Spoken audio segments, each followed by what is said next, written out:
लाड़काने खां bureau chief Akbar Sindhia ji report मुताबिक मोहतरम वफाकी महसब नवीद कामरान बलूच वफाकी महसब secretary WMS regional office Sukkur जो सरकारी दौरो कयो पहुचण ते रीजनल ऑफिस जे ऑफिसर ने अमले पारां संदसि गर्मजोशी सां इस्तक़बाल कयो वियो ऐं एहतराम जे तौर ते गार्ड ऑफ ऑनर पेश कयो वियो।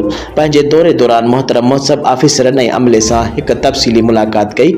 हुन अवामी शिकायतुनि जे तेज़ीअ सां असाले लाइ उन्हनि जी कारकर्दगी ऐं लगन जी तारीफ़ कई। हुन आम माण्हुनि जी शिकायतुनि खे हल करण में कारकर्दगी शफ़ाफ़ियत ऐं फौरी सर्विस डिलीवरी की अहमियत ते पिण ज़ोर ॾिनो। मोहतरम महसब रीजनल ऑफिस के दरपेश मसइलनि ऐं चैलेंजनि खे गौर सां ॿुधो ऐं उन्हनि जे बर वक़्तु हल लाइ ज़रूरी हिदायतूं जारी कयूं।